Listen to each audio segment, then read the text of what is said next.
दरम्यान उद्धव ठाकरेंनी भाजपवर गंभीर आरोप केले आहेत। निवडणूक रोख्यांचं बिंग फुटलं होतं आणि त्यामुळेच केजरीवालांना अटक झाल्याचं उद्धव ठाकरे म्हणाले। देशामध्ये हुकुमशाही आल्यात जमा आहे असंही उद्धव ठाकरेंनी म्हटलेलं आहे।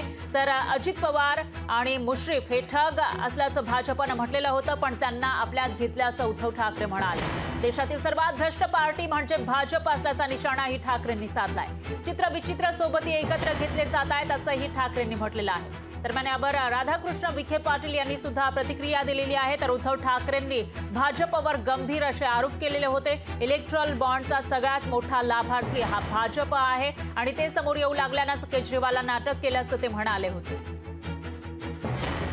बीजेपीची आता एक केविलवाणी धडपड सुरू आहे। खरे ठग कोण आहेत हे निवडणूक रोख्यांचं भांडं फुटल्यानंतर लोकांच्या समोर आलेलं आहे आणि ठगों का मेळा म्हणजे तुम्ही एक फोटो दिसत नाहीये, उलट त्याच्यामध्ये सगळे भाजपाचे फोटो दिसले पाहिजेत, कारण ठग ते आहेत।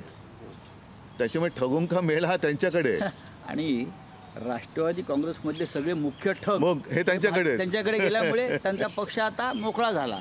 अजित पवार हे ठग होते, हसन मुश्रीफ ठग होते, प्रफुल्ल पटेल ठग होते आणि हे आम्ही म्हणत नाही की उद्धवजी म्हणत नाही, त्यांनीच म्हटलेलं आहे। हे नरेंद्र मोदी प्रधानमंत्री सांगत होते। हे सगळे ठग त्यांनी तिथे घेतल्यामुळे कदाचित राष्ट्रवादी ठग उरले नसते। आता महायुतीमध्ये आहे ते किती त्याला नैसर्गिक म्हणायचं का? हे कोणतं म्हणजे सगळ्या भ्रष्टाचारानं सोबत घेऊन तुमची युती तुम्ही पुढे नेते, हे नैसर्गिक आहे का? म्हणजे भ्रष्टाचार तुमचा नैसर्गिक गुणधर्म आहे का?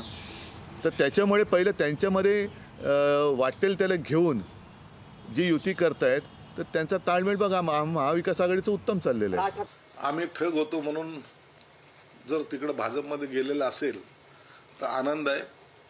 तुमच्याकडे जे विद्वान आहेत त्यांना तुम्ही सांभाळा, त्या विद्वानाला आणखीन काहीतरी मच्छी बिच्छी आणून चारा, जेवणावळी घाला आणि त्यांच्याबरोबर तुमचा संसार चांगला चालू द्या।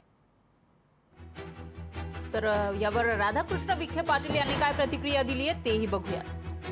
खरं म्हणजे उद्धवने मला वाटतं स्वतः त्याच्या संदर्भात आत्मपरीक्षण केलं पाहिजे। कारण 2-2.5 वर्षामध्ये घरात बसून राहिले, एका दिवस मंत्रालयात आले नाही, त्यांनी कसे करता ह्या अशा विकासाच्या आणि दुसऱ्या मोठ्या नेत्यावर गप्पा माराव्यात? आपली पात्रता पाहिजे ना। आपण मोदी साहेबांबद्दल बोलतो, आपली पात्रता आहे का हे त्यांनी ओळखलं पाहिजे। आपण शेवटी या सगळ्या राजकीय ध्रुवीकरणामध्ये आपण ज्यांचं बोट धरून मागच्या काळामध्ये सत्तेत राहिलात, आज तुम्ही त्यांच्याबद्दलच एवढं गैरविश्वास दाखवता, एवढं खालच्या पातळीवर जाऊन बोलता। मला लोकशाही मराठी ऐका, पहा, जागरूक रहा।